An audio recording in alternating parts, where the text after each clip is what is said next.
Paramashivoham.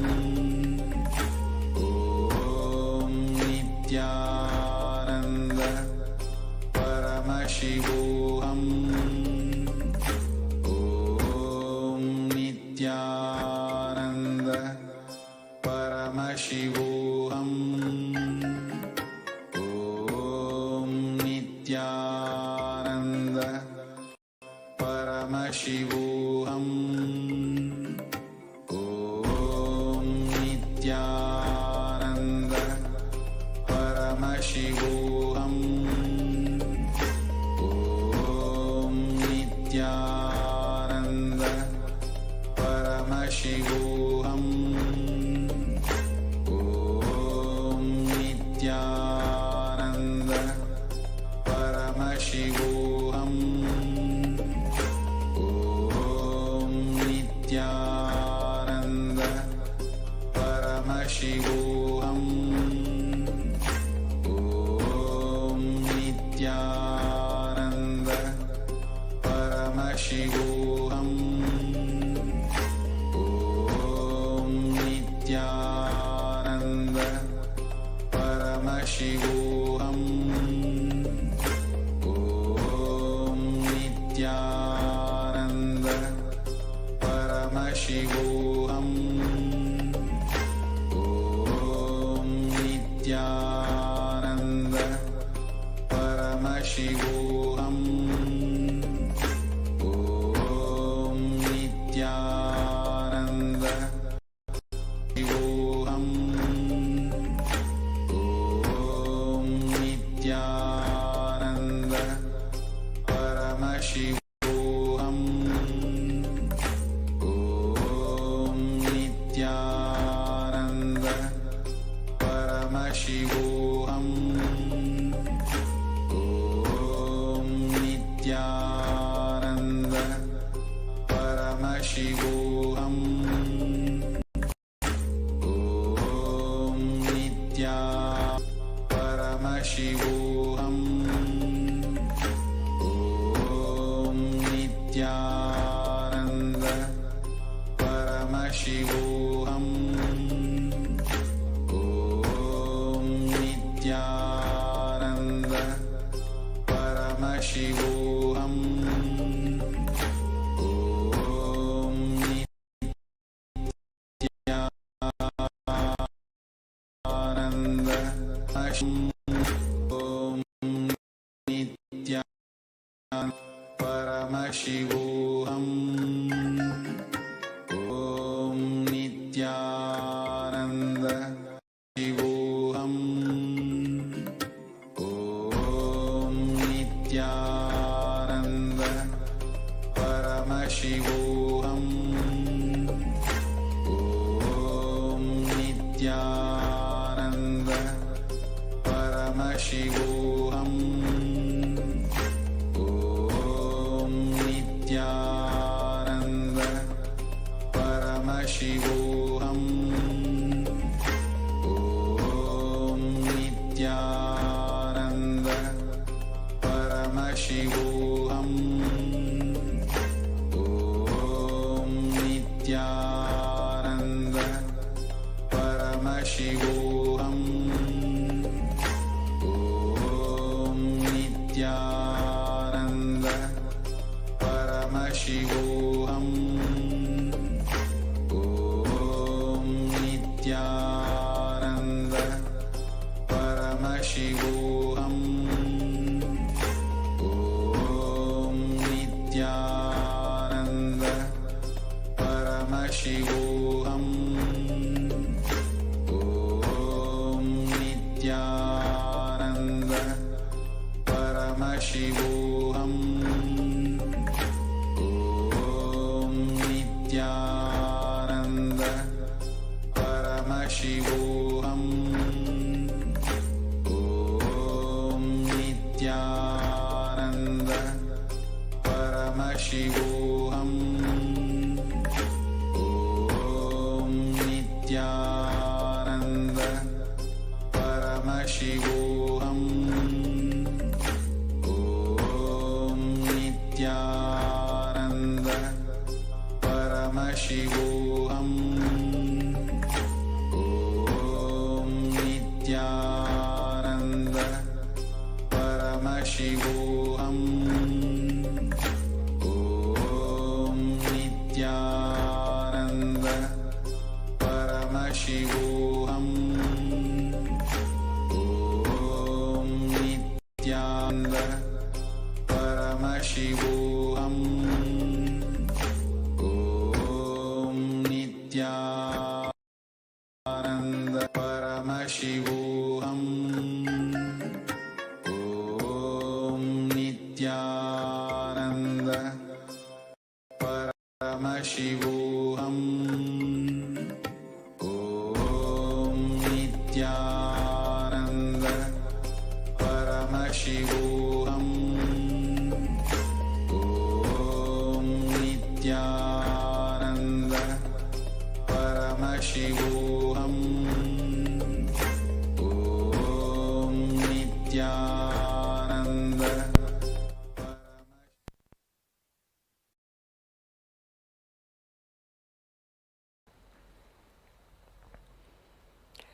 Nithyanandam. So while all the viewers are finishing up with the Mahaparamashivam, we would like to announce many of the opportunities as we're having the temple events, as Shivaratri is right around the corner. It is beginning on the 8th of February, which is Shivaratri, which is on the 18th. So if any of the viewers would like quarters in Adi Kailas temples, where we will be having the grand rituals going, they Paramashivam come in live platforms, and we'll be happy to guide you for all of those rituals and be a part of the grand Mahaparamashivratri celebration are coming. So with that, we also invite all of the participants, all of the viewers to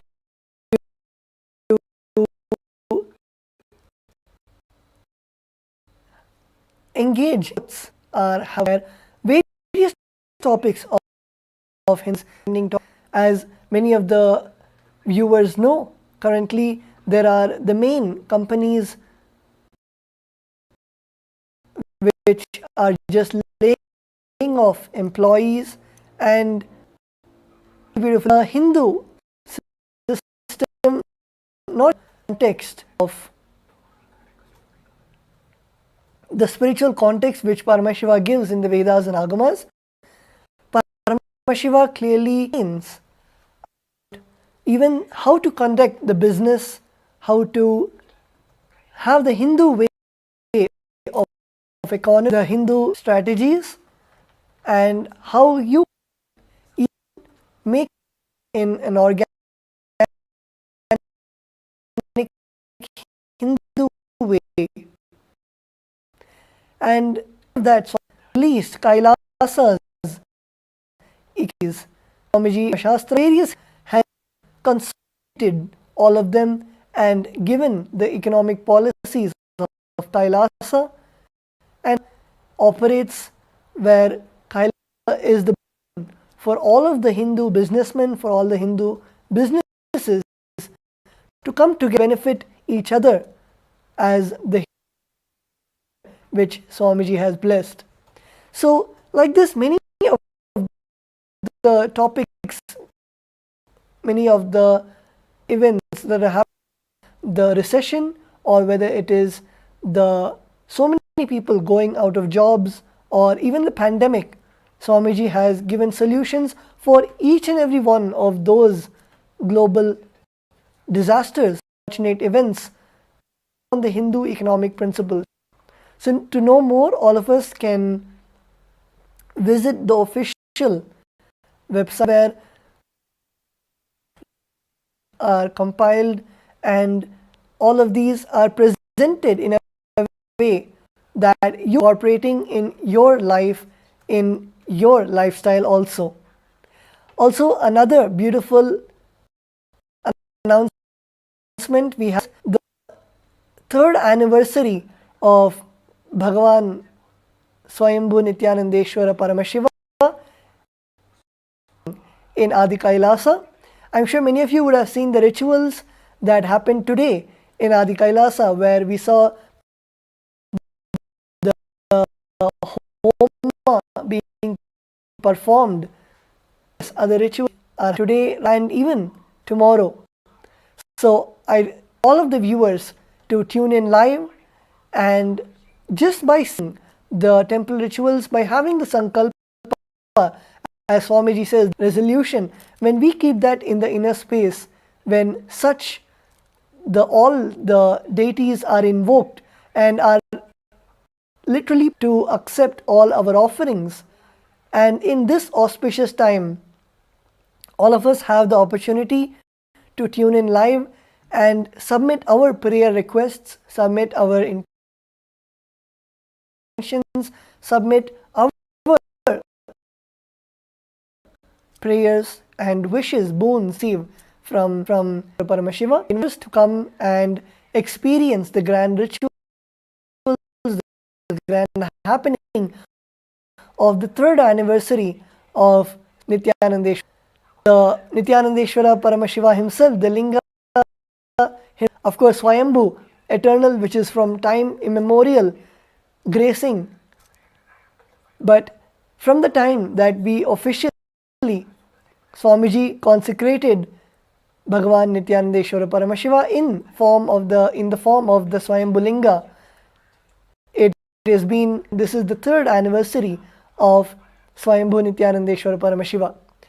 And also, by becoming an e-citizen, that itself grants viewers the two-way darshan of the live rituals, where not just in one way through YouTube or Facebook or the various social media platforms you're able to receive the darshan and blessings of Swayambhu Nithyanandeshwara, but you're able to be in two-way, where Bhagavan Nithyanandeshwara also, Swamiji, can see you and receive the blessings and receive the Nayana Diksha, the initiation, just by the Swami of Paramashiva. So all of us can avail this beautiful opportunity by becoming part of the e-Kailas, and the link right below, viewers can apply for ship of Kailasa. The rituals are happening from 7 a.m. IST, which is 8 p.m. Pacific, to 1 p.m. which is Pacific time, and all of you can enjoy the rituals happening and receive the blessings of Bhagavan Nithyanandeshwara Paramashiva. So with that, we'll now be going to the next segment in just a few moments, and we'll be right back with you after a short break. Please stay tuned.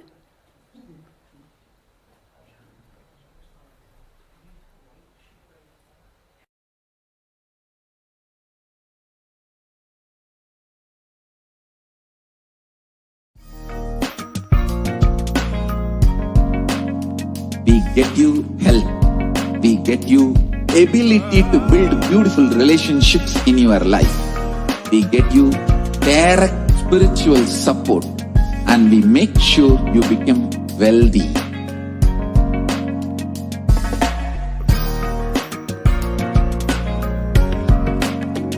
We won't stop giving you just good life.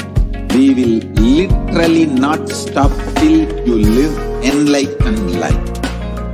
Manifesting the state of Paramashiva, space of Paramashiva, powers of Paramashiva, being of Paramashiva.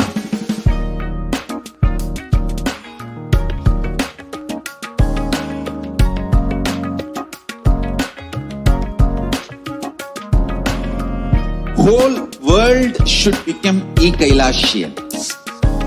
I want the whole world to know Hindu thing great to contribute to the world.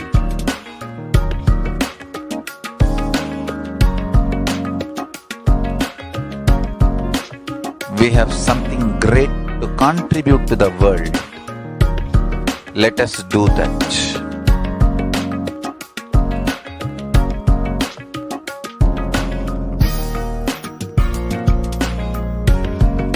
E-Kailasa is proper customized spiritual service helping you to identify your root patterns of suffering.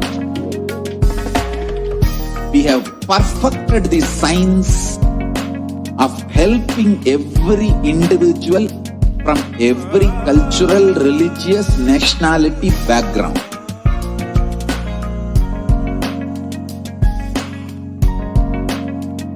You will have lowest reactionary assumptions, highest awakened response, alive response for life continuously.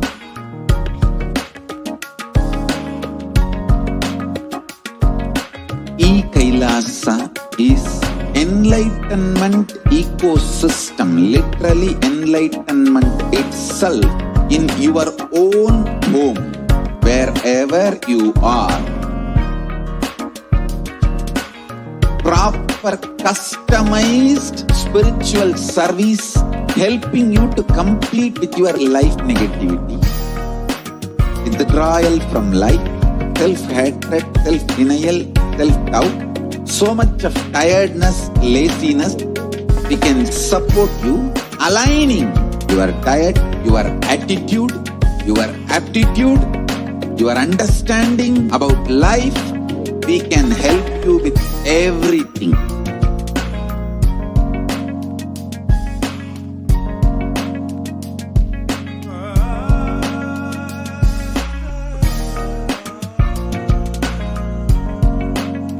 If you are interested in enlightenment, we will immediately bring this to you.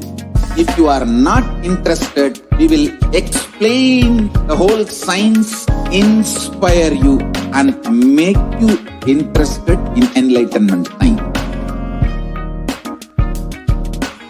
We need to cater this enlightenment science to the whole world wherever they are, because enlightenment is the birthright of all human beings. Kailasa is responsible to provide that to all human beings.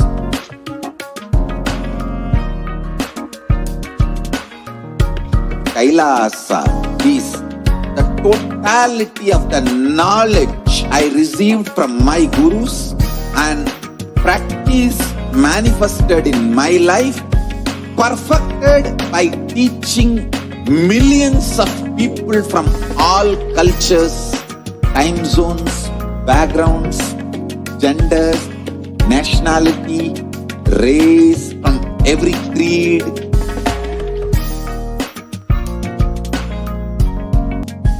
So this absolutely available to you, serve to your home without even you moving out of your couch, free of cost.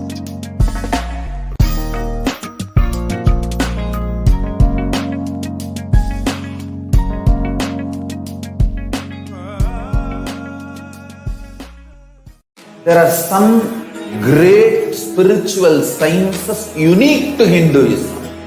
Subtle, otherworldly, but definitive sign.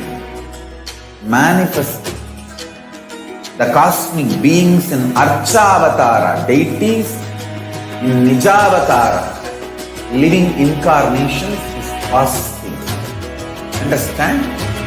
Kriya Pada of Vedas and Agamas elaborately explain the whole science of making the cosmic beings manifest in Archavatara, deities and Nijavatara, living incarnation, both.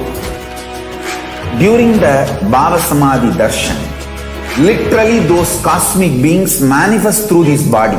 Just like how they manifest in Archavatara, deity, they manifest in Nijavatara, Pratyakshavatara, and give you all the boons you ask, bless you. You see, each God is an independent intelligence to lead you to enlightenment.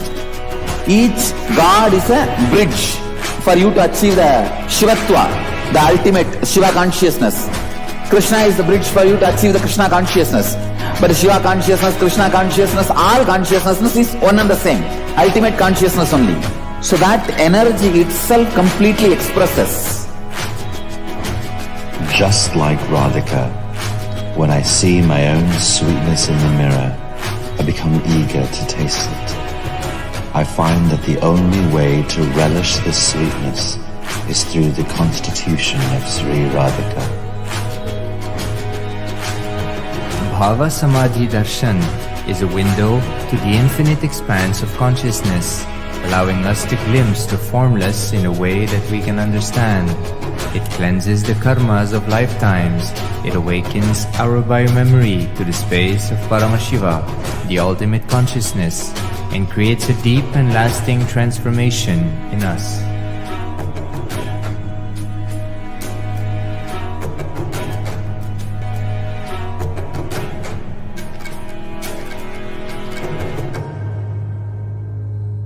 A more intelligently connected world leads to a brighter future.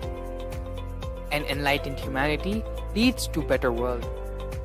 During the Paramashivam program, we help people to discover their superhuman possibilities and help them to find and achieve the true purpose of their birth by giving them the techniques, practices, and methodologies from the Vedagamas, the original source scriptures of Hinduism.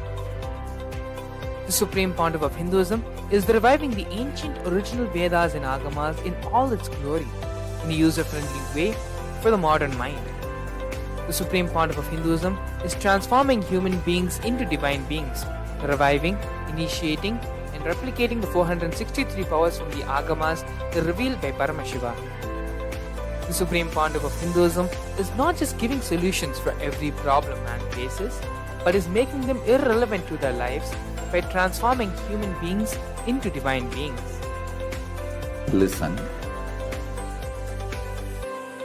Any argument presented by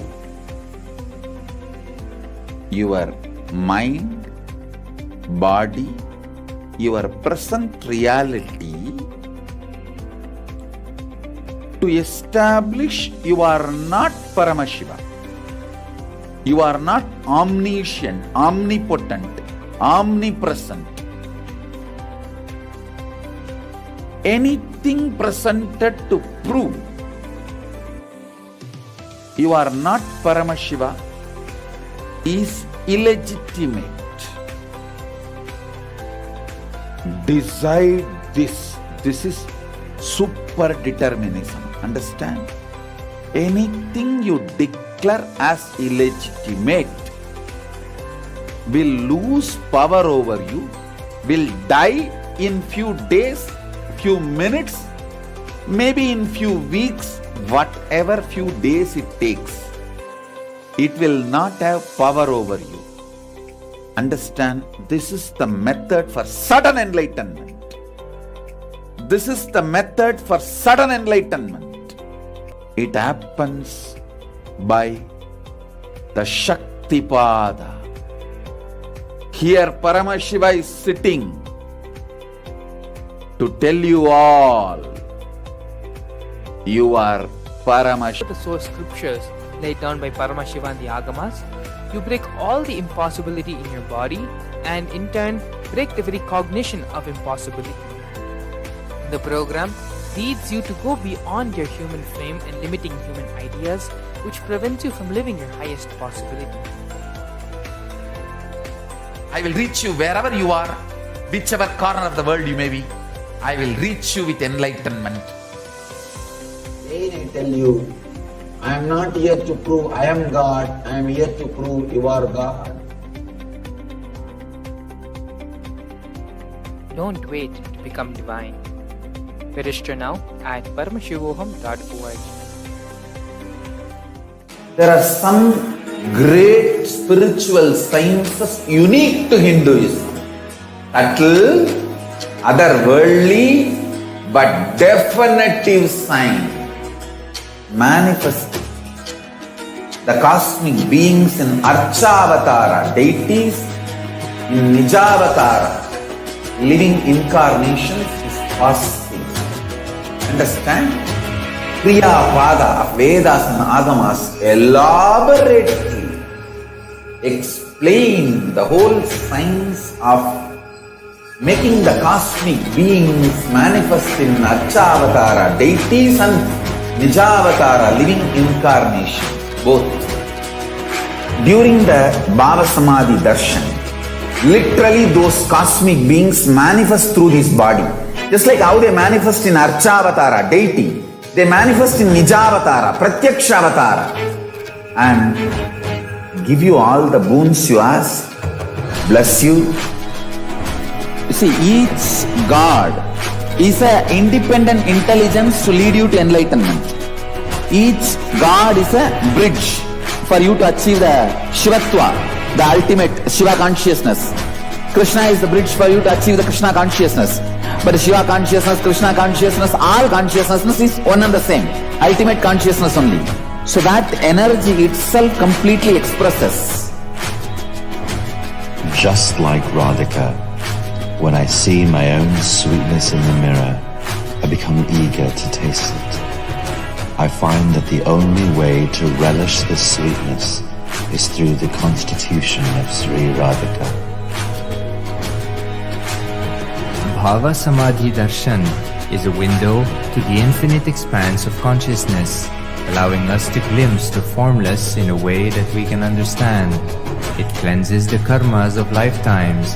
It awakens our biomemory to the space of Paramashiva, the ultimate consciousness, and creates a deep and lasting transformation in us.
response. Let you all open all your three eyes. Om Nithyananda Paramashivam.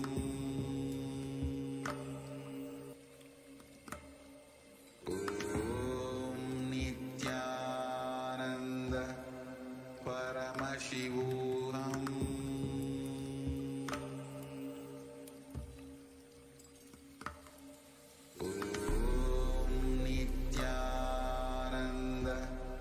Paramashivam. Om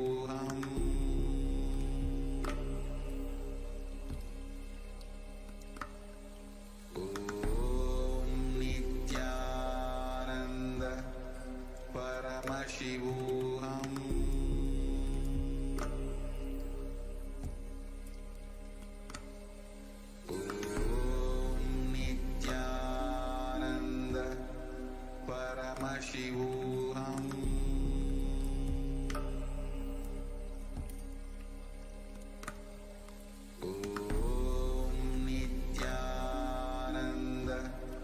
Paramashivam.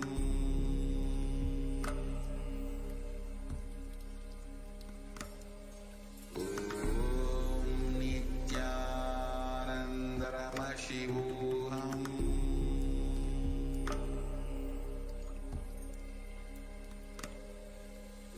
Om Nithyananda Paramashivam. Paramashivam. Om Nithyananda Paramashivam.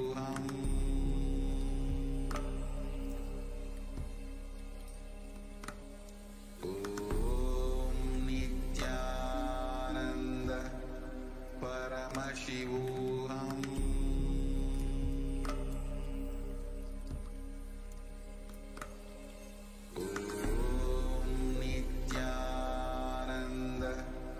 Paramashivam. Paramashivam.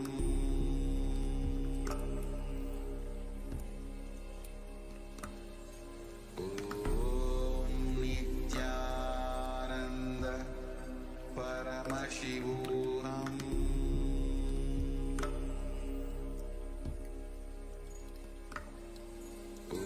Om Nithyananda Paramashivam. Paramashivam. Om Nithyananda Paramashivam.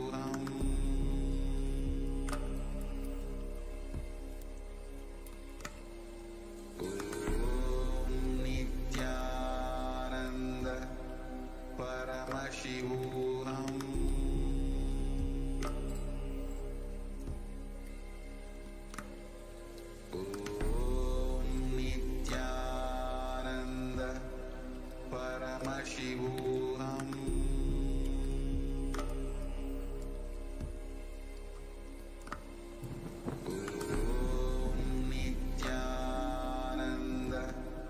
Paramashivam.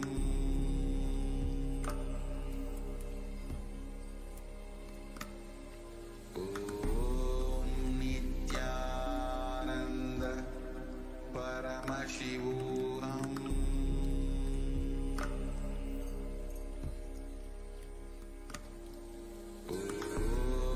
Nithyananda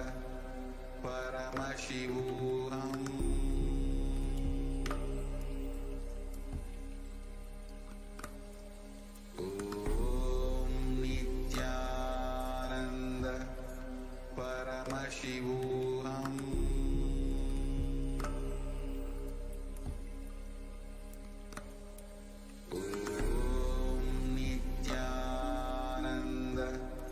Paramashivam.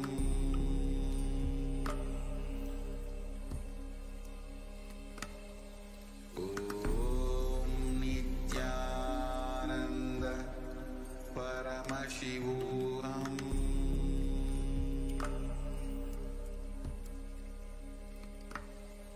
Om Nithyananda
Nithyanandam,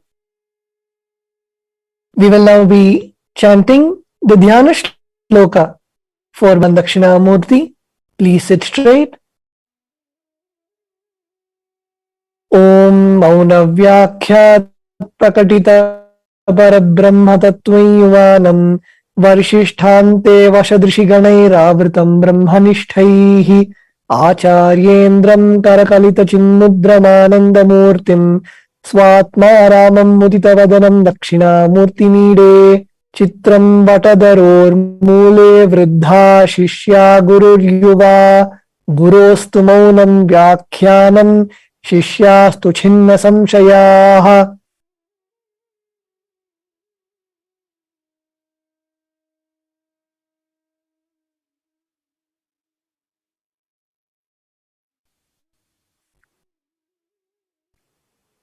I praise and salute that Dakshinamurthy who faces the south, who explains the true nature of the Supreme Brahman through his state of silence, who is young in looks, who is surrounded by disciples who are old sages,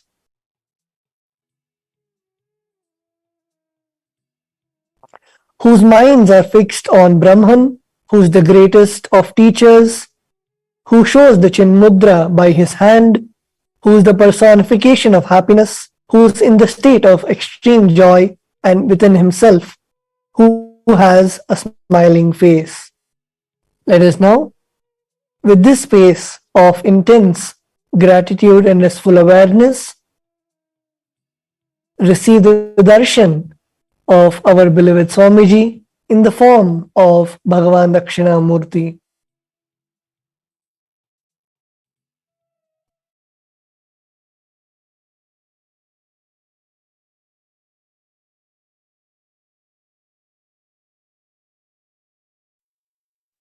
Connecting with the divine with your eyes closed is meditation. Connecting with the divine with your eyes open is darshan. Come, let us all now move from meditation to darshan. Slowly, very slowly, please open your eyes.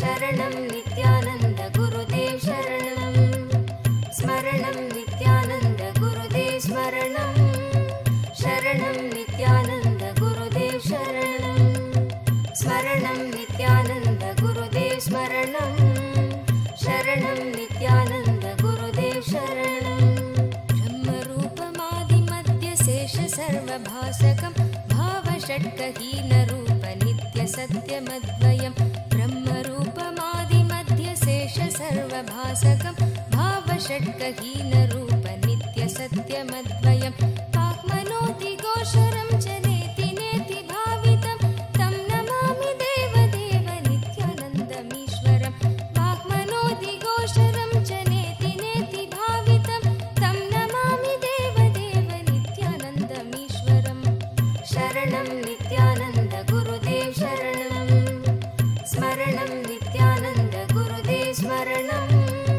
शरणं नित्यानन्द गुरुदेव शरणं हरं सुरारिदैत्यनाशकं साधुशिष्टकामदं महीसुभारहारकम् आदितेयभीकरं सुरारिदैत्यनाशकं साधुशिष्टकामदं महीसुभारहारकं स्वात्मरूपतत्त्वकं युगे युगे च दर्शितं स्वात्मरूपतत्त्वकं युगे युगे च दर्शितं तं नमामि देवदेव नित्यानन्दमीश्वरं तं नमामि देवदेव नित्यानन्दमीश्वरं शरणं नित्यानन्द गुरुदेव शरणं स्मरणं नित्यानन्द गुरुदेव स्मरणं शरणं नित्यानन्द गुरुदेव शरणं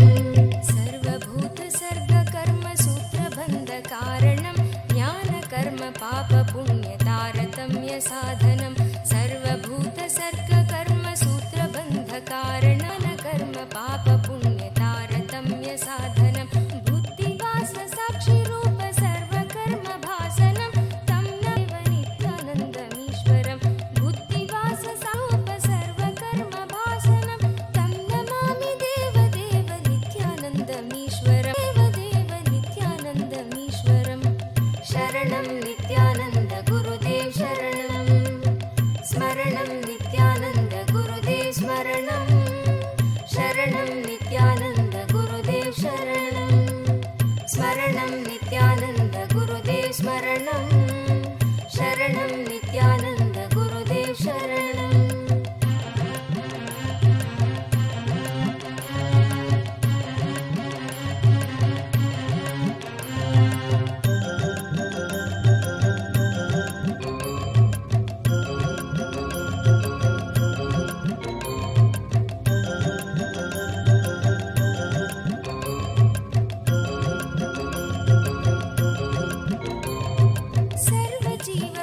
सर्वजीवपापनाशकारणं भवेश्वरं स्वीकृतं च गर्भवासदेहपाशमीदृशं सर्वजीवपापनाशकारणं भवेश्वरं स्वीकृतं च गर्भवासदेहपाशमीदृशं स्थापितं स्वलीलया च येन दिव्यजीवनं स्थापितं स्वलीलया च येन दिव्यजीवनं तं नमामि देवदेव नित्यानन्दमीश्वरं तं नमामि देवदेव नित्यानन्दमीश्वरं शरणं नित्यानन्द गुरुदेव शरणं स्मरणं नित्यानन्द गुरुदेव स्मरणं शरणं नित्यानन्द गुरुदेव शरणं तुल्यलोष्टकाञ्चनं च हेयनेयधिगतं स्त्रीषु नित्यमातृरूपशक्तिभावभावुकं तुल्यलोष्टकाञ्चनं च हेयनेयधिगतं स्त्रीषु नित्यमातृरूपशक्तिभावभावुकं ज्ञानभक्तिभुक्तिमुक्तिशुद्धबुद्धिदायकं ज्ञानभक्तिभुक्तिमुक्तिशुद्धबुद्धिदायकं तं नमामि देवदेव नित्यानन्दमीश्वरं तं नमामि देवदेव नित्यानन्दमीश्वरं शरणं नित्यानन्द गुरुदेव शरणं स्मरणं नित्यानन्द गुरुदेव स्मरणं शरणं नित्यानन्द गुरुदेव शरणं सर्वधर्मगम्यमूलसत्यतत्त्वदेशकं सिद्धसर्वसम्प्रदाय साम्प्रदायवर्जितं सर्वधर्मगम्यमूलसत्यतत्त्वदेशकं सिद्धसर्वसम्प्रदाय साम्प्रदायवर्जितं सर्वशास्त्रमर्मदर्श सर्वविन्नरक्षरं सर्वशास्त्रमर्मदर्श सर्वविन्नरक्षरं तं नमामि देवदेव नित्यानन्दमीश्वरं तं नमामि देवदेव नित्यानन्दमीश्वरं शरणं नित्यानन्द गुरुदेव शरणं स्मरणं नित्यानन्द गुरुदेव स्मरणं शरणं नित्यानन्द गुरुदेव शरणं स्मरणं नित्यानन्द गुरुदेव स्मरणं शरणं नित्यानन्द गुरुदेव शरणं चारुदर्शकालिकासु गीतचारुगायकं कीर्तनेषु मत्तवच्च नित्यभावविह्वलं चारुदर्शकालिकासु गीतचारुगायकं कीर्तनेषु मत्तवच्च नित्यभावविह्वलं नित्यभावविह्वलं सूपदेशदायकं हि शोकतापवारकं तं नमामि देवदेव नित्यानन्दमीश्वरं सूपदेशदायकं हि शोकतापवारकं तं नमामि देवदेव नित्यानन्दमीश्वरं शरणं नित्यानन्द गुरुदेव शरणं स्मरणं नित्यानन्द गुरुदेव स्मरणं शरणं नित्यानन्द गुरुदेव शरणं स्मरणं नित्यानन्द गुरुदेव स्मरणं शरणं नित्यानन्द गुरुदेव शरणं पादपद्मतत्त्वबोध शान्ति सौख्यदायकं सक्तचित्तभक्तसून नित्यवित्तवर्धनं पादपद्मतत्त्वबोध शान्ति सौख्यदायकं सक्तचित्तभक्तसून नित्यवित्तवर्धनं दम्भिदर्पधारणं तु निर्भयं जगद्गुरुं दम्भिदर्पधारणं तु निर्भयं जगद्गुरुं तं नमामि देवदेव नित्यानन्दमीश्वरं तं नमामि देवदेव नित्यानन्दमीश्वरं शरणं नित्यानन्द गुरुदेव शरणं स्मरणं नित्यानन्द गुरुदेव स्मरणं शरणं नित्यानन्द गुरुदेव शरणं स्मरणं नित्यानन्द गुरुदेव स्मरणं शरणं नित्यानन्द गुरुदेव शरणं पञ्चवर्षबालभावयुक्तहंसरूपिणं सर्वलोकरञ्जनं भवाब्धिसङ्गभञ्जनं पञ्चवर्षबालभावयुक्तहंसरूपिणं सर्वलोकरञ्जनं भवाब्धिसङ्गभञ्जनं शान्तिसौख्यसद्मजीवजन्मभीतिनाशनं तं नमामि देवदेव नित्यानन्दमीश्वरं शान्तिसौख्यसद्मजीवजन्मभीतिनाशनं तं नमामि देवदेव नित्यानन्दमीश्वरं शरणं नित्यानन्द गुरुदेव शरणं स्मरणं नित्यानन्द गुरुदेव स्मरणं शरणं नित्यानन्द गुरुदेव शरणं स्मरणं नित्यानन्द गुरुदेव स्मरणं शरणं नित्यानन्द गुरुदेव शरणं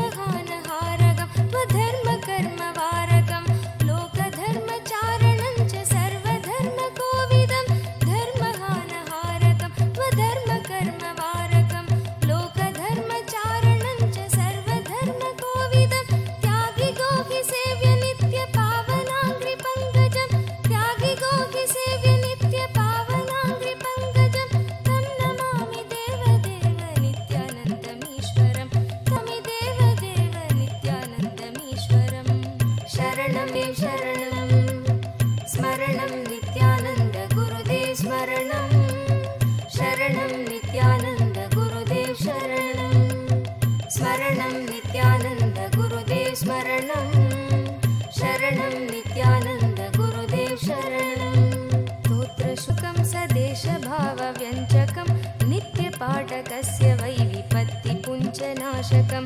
स्तोत्रशून्यसोमकं सदेशभावव्यञ्जकं नित्यपाठकस्य वै विपत्तिपुञ्जनाशकं स्यात् कदापि जापयागयोगभोगसौलभं दुर्लभं तु नित्यानन्दरागभक्तिभावनं स्यात् कदापि जापयागयोगभोगसौलभं दुर्लभं तु नित्यानन्दरागभक्तिभावनं शरणं नित्यानन्द गुरुदेव शरणं स्मरणं नित्यानन्द गुरुदेव स्मरणं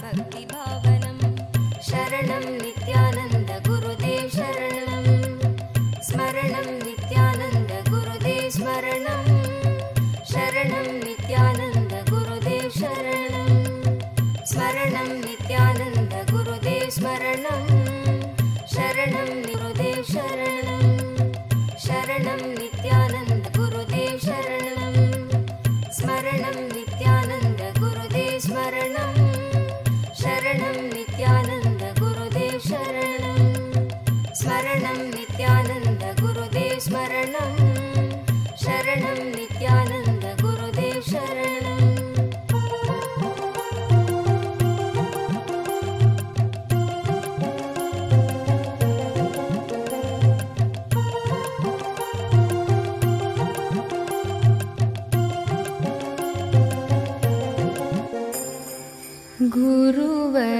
गुरुवरनाम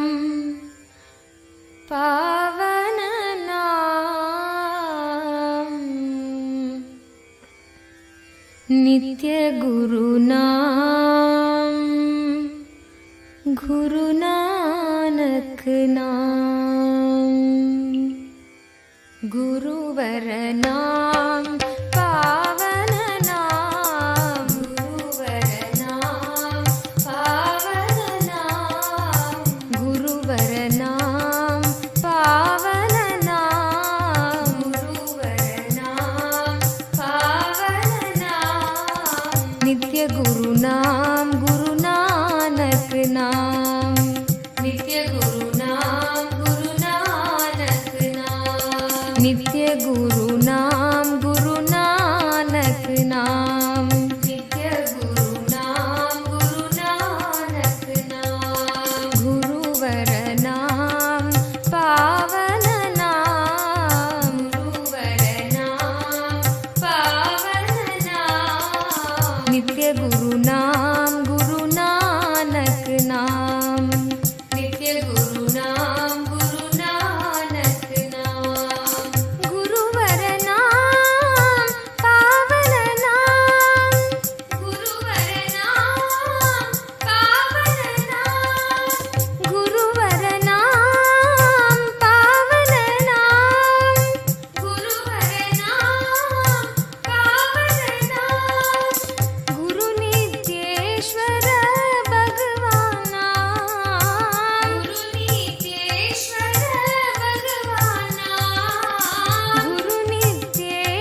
नाम नित्य गुरु नाम गुरु नानक नाम नित्य गुरु नाम गुरु नानक नाम नित्य गुरु नाम गुरु नानक नाम गुरुवर नाम पावन नाम गुरुवर नाम पावन नाम नित्य गुरु नाम गुरु नानक नाम नित्य गुरु नाम गुरु नानक नाम गुरुवर नाम पावन नाम गुरुवर नाम पावन नाम नित्य गुरु नाम गुरु नानक नाम नित्य गुरु नाम गुरु नानक नाम गुरुवर नाम पावन नाम गुरुवर नाम पावन नाम गुरुवर नाम पावन नाम गुरुवर नाम पावन नाम गुरु नितेश्वर भगवाना गुरु नितेश्वर भगवाना गुरु नितेश्वर भगवाना गुरु नितेश्वर भगवाना जय गुरु सद्गुरु नानक नाम जय बोलो नित्यानंद नाम जय गुरु सद्गुरु नानक नाम जय बोलो नित्यानंद नाम जय गुरु सद्गुरु नानक नाम जय बोलो नित्यानंद सद्गुरु नानक नाम जय बोलो नित्यानंद नित्य गुरु नाम गुरु नानक नाम गुरु नानक नाम नित्य गुरु नाम गुरु नानक नाम नित्य गुरु नाम गुरु नानक नाम गुरुवर नाम पावन नाम गुरुवर नाम पावन नाम नित्य गुरु नाम गुरु नानक नाम नित्य गुरु नाम गुरु नानक नाम गुरुवर नाम पावन नाम गुरुवर नाम पावन नाम गुरु नितेश्वर भगवाना गुरु नितेश्वर भगवाना जय गुरु सद्गुरु नानक नाम जय बोलो नित्यानंद नाम जय गुरु सद्गुरु नानक नाम जय बोलो नित्यानंद नाम नित्य गुरु नाम गुरु नानक नाम नित्य गुरु नाम गुरु नानक नाम नित्य गुरु नाम गुरु नानक नाम नित्य गुरु नाम गुरु नानक नाम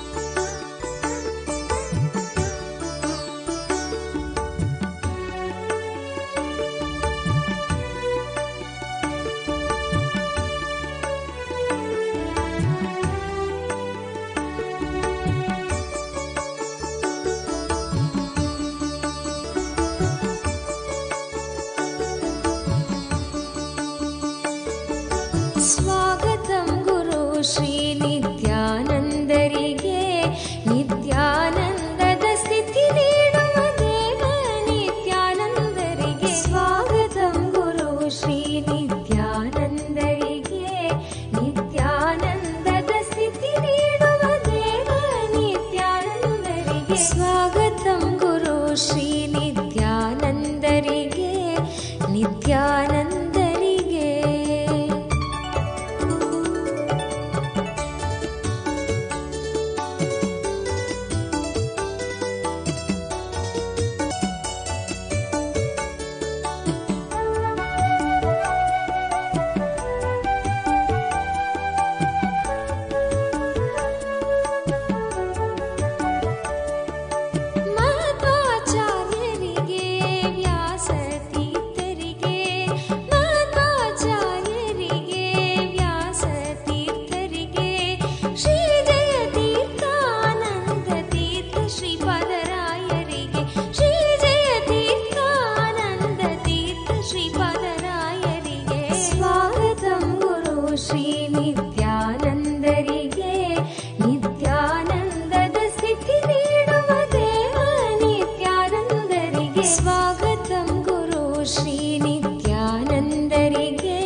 ನಿತ್ಯಾನಂದರಿಗೆ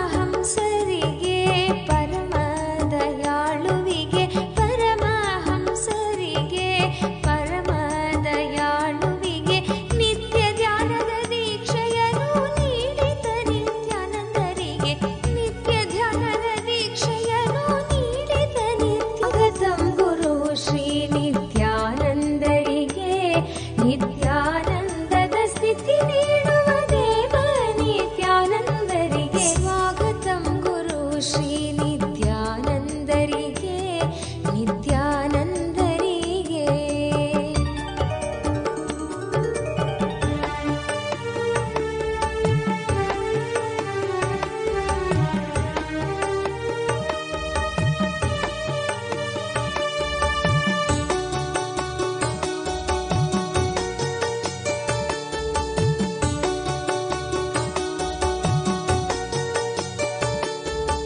ಅಕ್ಕ ಮಹಾದೇವಿಗೆ ಅಲ್ಲಮ ಪ್ರಭುವಿಗೆ ಅಕ್ಕ ಮಹಾದೇವಿಗೆ ಅಲ್ಲಮ ಪ್ರಭುವಿಗೆ ಜಗನ್ನಾಥ ದಾಸ ವಿಜಯ ದಾಸ ಗೋಪಾಲ ದಾಸರಿಗೆ ಜಗನ್ನಾಥ ದಾಸ ವಿಜಯ ದಾಸ ಗೋಪಾಲ ದಾಸರಿಗೆ ಸ್ವಾಗತಂ ಗುರು ಶ್ರೀ ನಿತ್ಯಾನಂದರಿಗೆ ನಿತ್ಯಾನಂದದ ಸ್ಥಿತಿ ನೀಡುವ ದೇವ ನಿತ್ಯಾನಂದರಿಗೆ ಸ್ವಾಗತಂ ಗುರು ಶ್ರೀ ನಿತ್ಯಾನಂದರಿಗೆ ನಿತ್ಯಾನಂದರಿಗೆ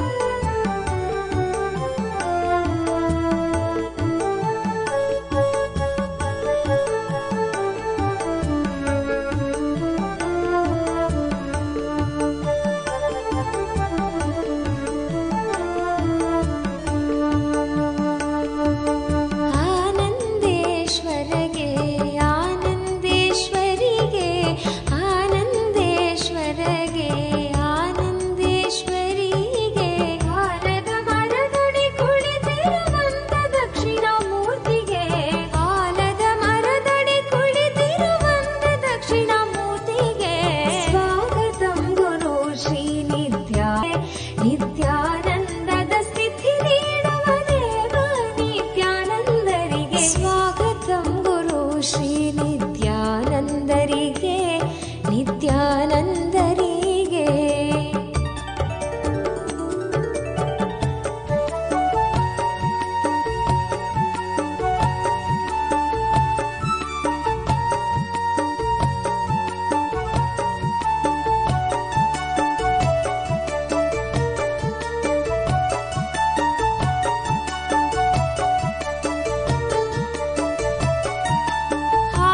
ಆನಂದಲಿಂಗಗೆ ಸ್ವಯಂಭುಲಿಂಗಗೆ ಆನಂದಲಿಂಗಗೆ ಸ್ವಯಂಭುಲಿಂಗಗೆ ಸರ್ವರ ಪಾವ ತೊಳೆವ ವೈದ್ಯ ಸರೋವರಗೆ ಸರ್ವರ ಪಾವ ತೊಳೆವ ವೈದ್ಯ ಸರೋವರಗೆ ಸ್ವಾಗತಂ ಗುರು ಶ್ರೀ ನಿತ್ಯಾನಂದರಿಗೆ ನಿತ್ಯಾನಂದದ ಸ್ಥಿತಿ ನೀಡುವ ದೇವ ನಿತ್ಯಾನಂದರಿಗೆ ಸ್ವಾಗತಂ ಗುರು ಶ್ರೀ ನಿತ್ಯಾನಂದರಿಗೆ ನಿತ್ಯಾನಂದದ ಸ್ಥಿತಿ ನೀಡುವ ದೇವ ನಿತ್ಯಾನಂದರಿಗೆ ಸ್ವಾಗತಂ ಗುರು ಶ್ರೀ ನಿತ್ಯಾನಂದರಿಗೆ ಸ್ವಾಗತಂ ಗುರು ಶ್ರೀ ನಿತ್ಯಾನಂದರಿಗೆ ಸ್ವಾಗತಂ ಗುರು ಶ್ರೀ ನಿತ್ಯಾನಂದರಿಗೆ ನಿತ್ಯಾನಂದರಿಗೆ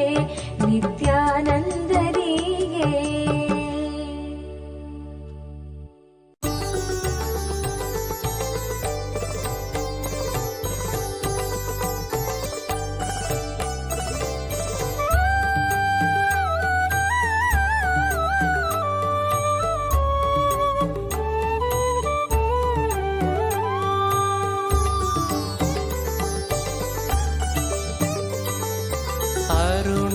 அருணாச்சல சிவனே நித்ய அருணாச்சல சிவனே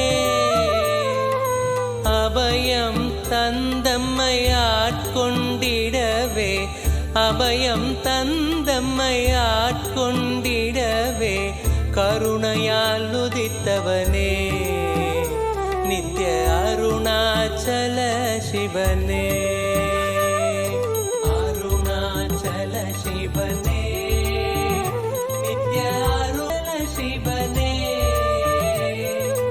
அபயம் தந்தம்மை ஆட்கொண்டிடவே அபயம் தந்தம்மை ஆட்கொண்டிடவே கருணையால் உதித்தவனே நித்ய அருணாச்சல சிவனே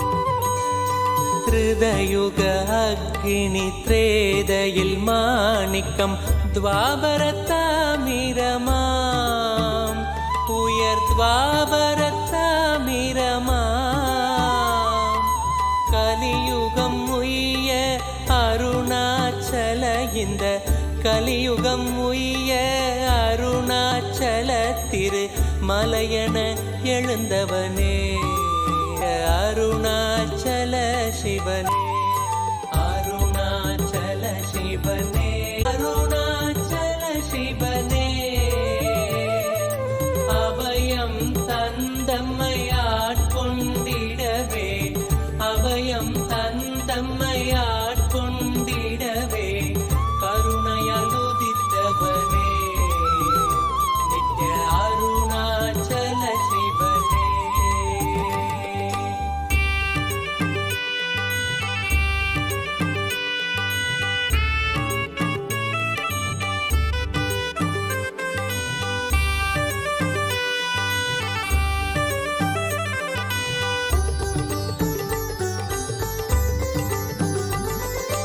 உன்முகம் சென்றதில் அன்பு மலர்ந்திட ஆனந்தம் தருபவனே நித்ய ஆனந்தம் தருபவனே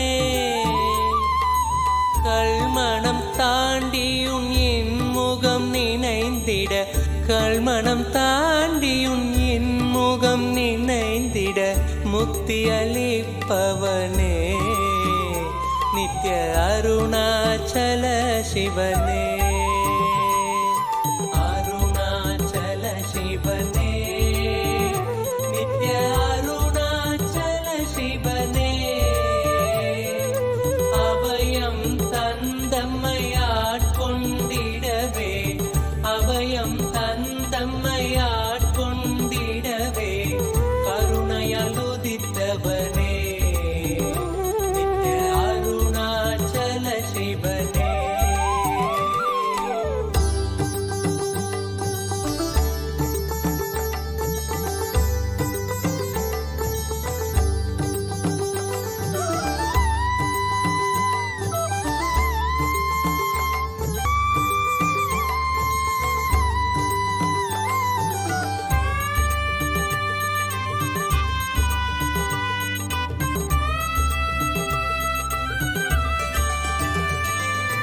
மாதவம் செய்தந்த மங்கையும் ஏங்கிட பாகத்தை தந்தவனே இடபாகத்தை தந்தவனே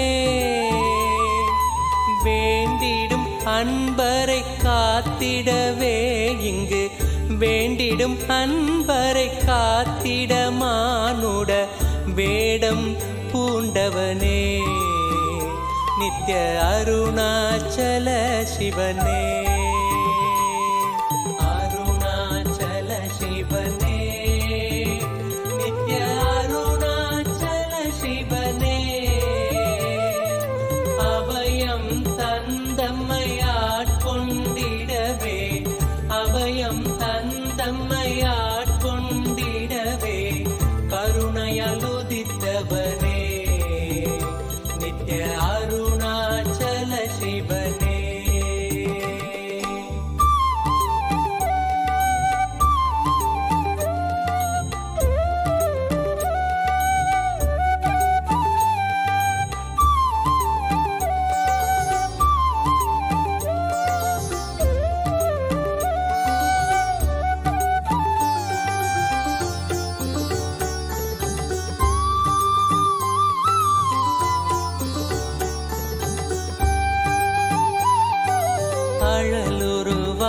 ஆகினும் அடி தோளும் மாந்தரை நிழலென காப்பவனே, குளிர் நிழலென காப்பவனே, நிறை முழுதாக இப்பிறவியை மாற்றியே, நிறை முழுதாக இப்பிறவியை மாற்றியே இறைநிலை தருபவனே, நித்ய அருணாச்சல சிவனே, அருணாச்சல சிவனே, நித்ய அருணாச்சல சிவனே, அபயம் தந்தம்மையாட்கொண்டிடவே, அபயம் தந்தம்மையாட்கொண்டிடவே கருணையால் உதித்தவனே, நித்ய அருணாச்சல சிவனே.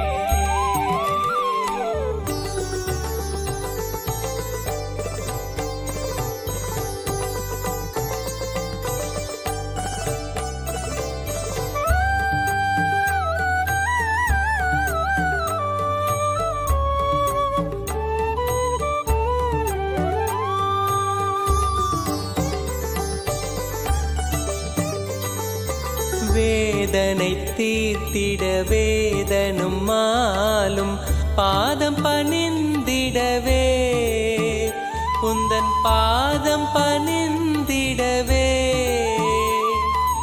ஆதியும் அந்தமில்லாதந்த ஜோதி, ஆதியும் அந்தமில்லாதந்த ஜோதியின் ரூபம் தரித்தவனே, நித்ய அருணாச்சல சிவனே, அருணாச்சல சிவனே, நித்ய அருணாச்சல சிவனே, அபயம் தந்தம்மையாட்கொண்டிடவே, அபயம் தந்தம்மையாட்கொண்டிடவே கருணையால் உதித்தவனே, நித்ய அருணாச்சல சிவனே.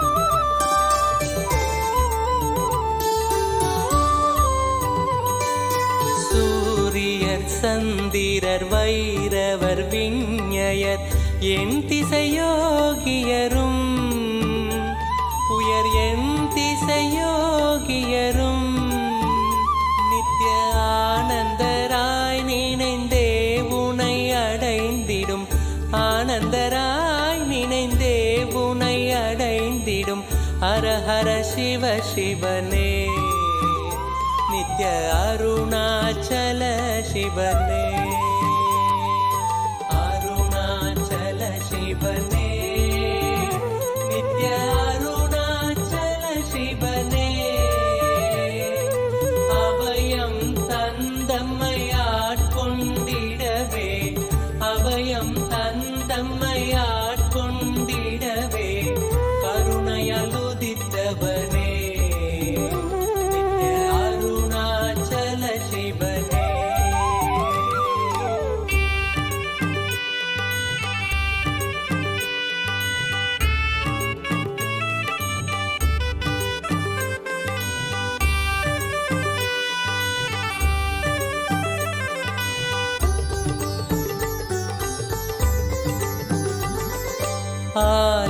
ஆலமிடற்றினில் கட்டிய நாதனே, காலனை வென்றவனே, இங்கு காலனை வென்றவனே, துதி பாடிய மைந்தனும் உண்டவிடம், துதி பாடிய மைந்தனும் உண்டவிடம், அதன் வீரியம் மாய்த்தவனே, நித்ய அருணாச்சல சிவனே,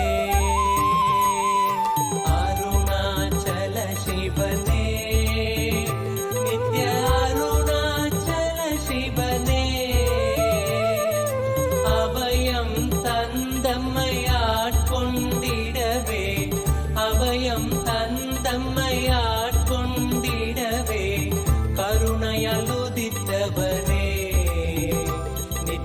அருணாச்சல சிவனே.